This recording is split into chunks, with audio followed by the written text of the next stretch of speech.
Steampunk. This is your host, SteamPunk Bob, and why the hell did I buy another zombie game?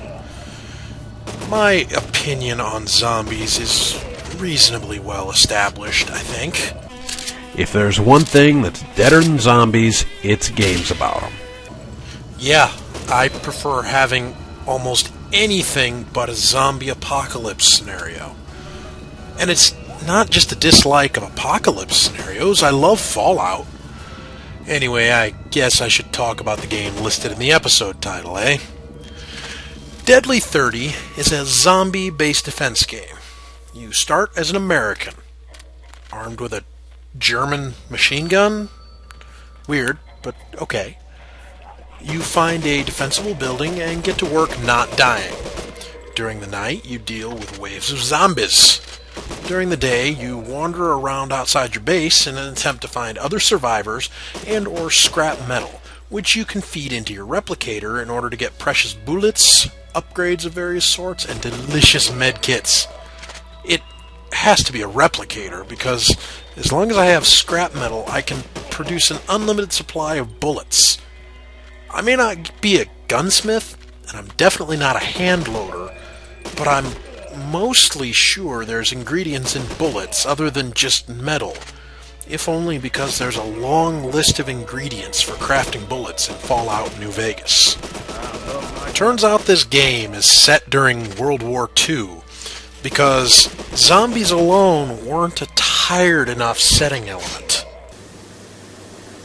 This is absolutely fascinating.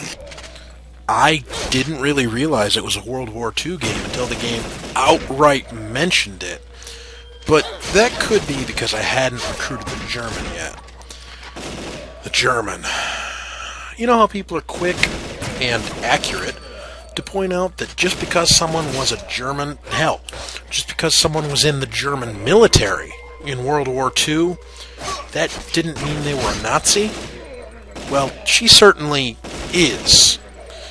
Our characters randomly have a few lines that they just volunteer to the world, and hers include one about how, "Bah! Only the Aryans are right to rule this world," or something like that. Well, at least they took a historical period enemy mine type of scenario and made her as much an enemy as they could for the scenario. We've got 3 playable characters. You always start as the American, as I said earlier. He uses machine guns and has no problem telling the player that he loves his country. And he's probably intended to be the everyman character. When he's not telling you that he loves his country, he's generally saying things like, "I wonder if we'll ever be safe again. This whole area reeks of death. I'll love my country." You know, that kind of thing. Next up, you have the Russian. He's armed with a long rifle that does a lot of piercing damage. Slow rate of fire and a small clip, but until you start seeing the really nasty zombies, every shot will cause a fountain of gore from the conga line of zombies you shot in the face. Our Russian is quite clearly the comic relief character. Still, he and I agree on things a lot of the time. Well, okay, one thing that he says a lot of the time. We both want some vodka. Wait, no, 2 things. I also wrestled a bear that one time. He's also got a Soviet Russia joke and is the only character I've seen use the ability to haunt the others if killed. Even if he's dead, that's no reason to stop occasionally piping up to tell me about how vodka keeps him warm, like bearskin. He also, as a comic relief character, is in love with the German and is worse at reading signals than me. Finally, we have the German, who, as I mentioned above, is definitely a Nazi. She uses a shotgun as her firearm of choice, but her melee weapon is comparably bizarre. See, you do a melee attack if a zombie is within a certain distance of you, or if your gun is empty/being reloaded. The men have a combat knife the size of a machete, but the German apparently decided when she was getting her equipment requisitioned, yeah, a knife the size of a small sword isn't bad, but you know what'll really put the fear of God into my enemies? A frying pan. A frying pan. As far as I can tell, it's exactly the same as the machetes the guys use in all but animation.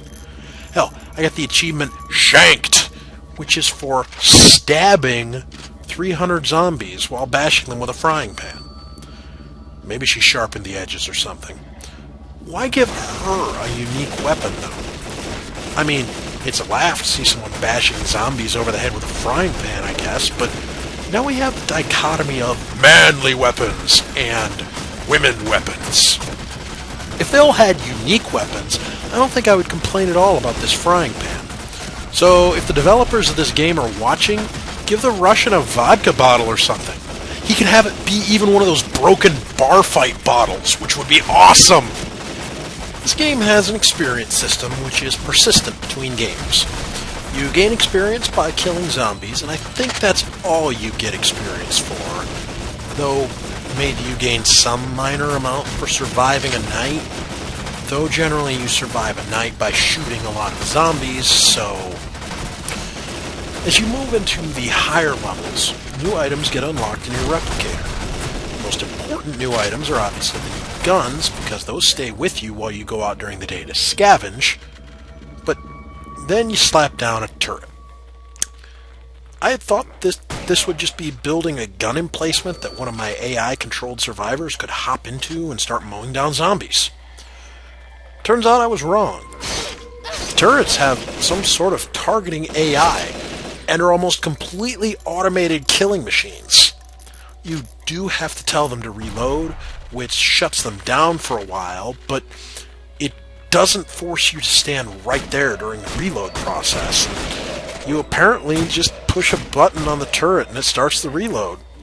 The only way this keeps you from fighting is that reloading a turret is the same button as reloading your gun, so you're going to start reloading your own weapon when you tell the turret to reload. The most baffling part is that, far as I can tell, the turrets don't use any resources once purchased. They don't use machine gun ammo, and it's not even scrap directly loaded into them. It baffles me, but I guess when you pay for top-notch quality, you get it. Beyond turrets, gun upgrades, ammo, and health packs, the Replicator also gives you the ability to upgrade your fortifications, body armor, and boots. Fortifications obviously distract zombies when you shoot them in the face. Body armor makes it harder to kill you, obviously. And boots make you run faster so you can cover more ground during your daytime scavenging runs. But I'm not completely sure they matter. See, by the time you have decent boots to explore much ground, there's enough walls of zombies that you waste time in combat instead of actually exploring with your cool boots. I wish I could give some sort of orders to my AI-controlled buddies. Look, you two cover the left side of the house, I'll take care of the right side, and what the hell are you doing over here, Rooski? Get back to your side of the house! Or, there's also these Charles Atlas zombies. I guess some of the 97-pound weakling zombies got tired of me kicking bullet sand in their faces and spent 15 minutes a day with his dynamic tension program. I figure their goal is to beat me up, so some zombie chick will say they're such a real zombie man.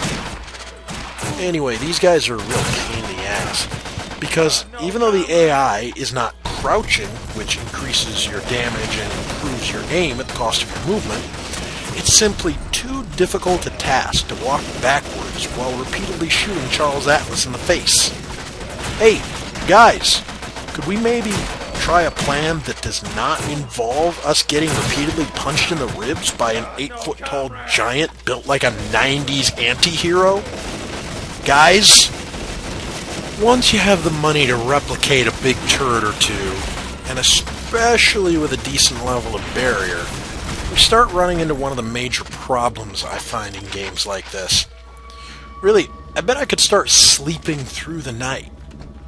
I have 3 giant guns and 2 AI folks who can take care of my problems while the zombies just brush up against my fortifications impotently.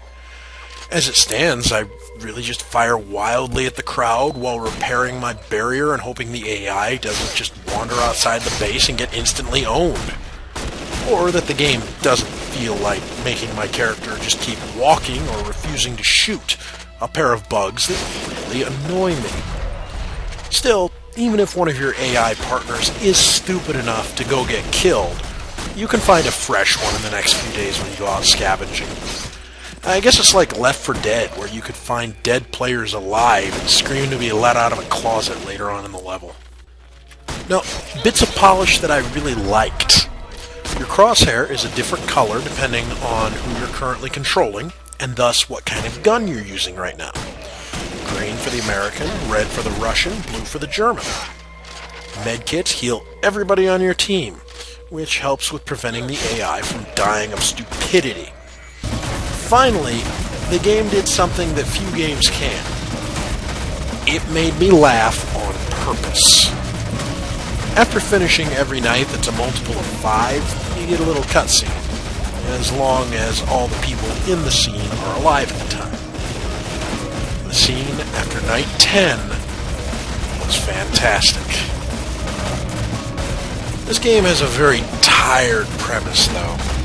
It takes the two most uninteresting game settings, zombies and World War II, and doesn't do anything really interesting with it, barring a bit of enemy mine with the German. But on the other hand, I had a hard time recording footage for this game because I was immersed enough I didn't notice until I had been recording for over an hour, at which point my software went on strike and crashed. Twice. That's gotta count for something positive in its favor. Still, I'm not sure the game has enough content to be worth getting at full price. And it's a bit of a resource hog once it starts throwing a lot of zombies at you.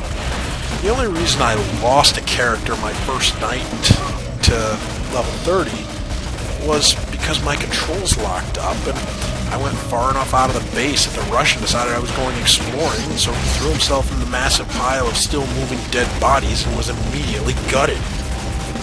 Not to say that your AI partners are the only ones who died of this bug. It's willing to murder everyone. But mainly you and your AI partners. The zombies don't ever seem to have a problem with attacking. There's no difficulty settings aside from you personally deciding what you won't buy. There's no option to have your buddy sit next to you and help you out, like a real buddy. There isn't a last stand type of mode where things just keep getting nastier until you die. There's literally no more content other than the main story at one difficulty.